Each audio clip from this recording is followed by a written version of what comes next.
বাজে 4টা আর আমি যাচ্ছি আজকে ছেলেকে নিয়ে টিউশন। দেখুন ছেলে ঘুম থেকে উঠে গেছে। বাবু তুমি কোথায় যাবে? আর আজকে আমি সোনাকে টিউশন নিয়ে যাব, সেটার জন্য সোনা খুব হ্যাপি। বলো বেটু। ভিতরে যাব তখন বাইরে থাকবে। ঠিক আছে, আমি তোমার জন্য আজকে বাইরে থাকবো। হলো, চলো তোমার ব্যাগটা নিয়ে নাও, ব্যাগটা নিয়ে নাও, গাড়ির চাবিটা নিয়ে নাও সোনা। কম্পিউটারের কাছে আছে, গাড়ির চাবিটা নাও। তুমি দেখতে পাবে না। চলো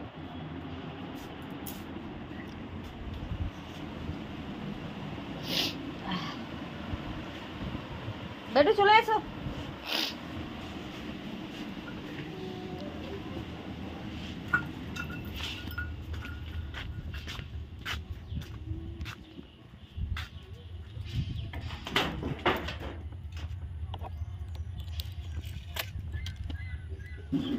এখন আমি চলে এসেছি, বাবুকে টিউশনতে ছেড়ে দিয়েছি। তো ভাবলাম কতক্ষণ বাইরে দাঁড়িয়ে থাকবো, তাই যেখানে আমরা দুধ নিই সেই খাটালে আমি চলে এলাম।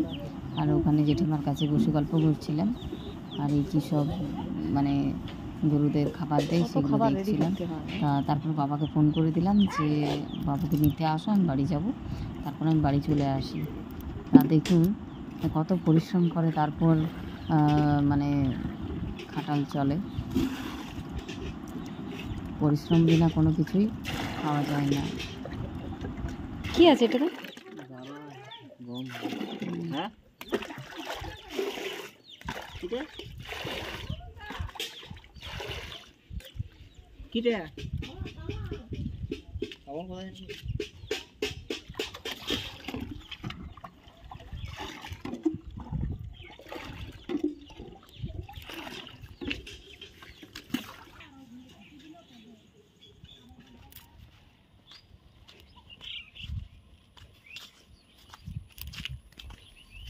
এখন এসেছিলাম ওই যার ডিউটির ড্রেসটা, তা ওটা একটু ফিটিংসটা একটু 19-20 হচ্ছিলো, সেই জন্য আবার দিয়ে গেছি। এখনও নেই। আর তখন আমি বাড়ি চলে এসেছিলাম, বাবা নিয়ে এসছে বাবুকে। আর এরপর আমি বাবুর জন্য বিকেলের টিফিন রেডি করছি। আমি ছেলের জন্য ওটস বানিয়ে নিয়েছি, এই দেখুন। এরপর আমি ছেলেকে খাওয়াবো।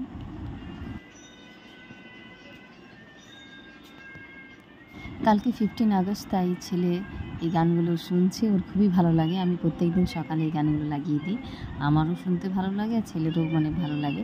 তা কালকে ওকে নিয়ে যাব সকাল সকাল আমাদের স্কুল আর শেরশা গ্রাউন্ড, তাই সেই জন্য খুবই হ্যাপি। কালকে সোনার স্কুল আছে 7টা 10-এ, আর ওকে ছেড়ে দেবে 9টার মধ্যেই। তা আমরা এদিক থেকে রেডি হয়ে আমি বাবুকে নিয়ে আর বেরোবো।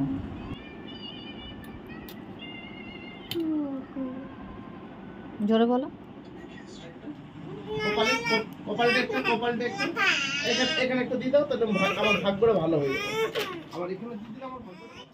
আজকে আসলে হাজব্যান্ডের নাইট ডিউটি আছে, আর এই জন্য তাড়াতাড়ি খাবার খেয়ে নিয়েছে, এরপর বেরোবে। তাই ছেলেকে একটু আদর করছে। ছেলে বলছে আমিও তোমার সাথে যাবো ডিউটি করবো। ভাবলাম ছেলেকে রাত্রের খাবারটা খাইয়ে দেবো, তো ছেলে পড়তে বসে গেছে। এই দেখুন, একটু খাবার খাবে না?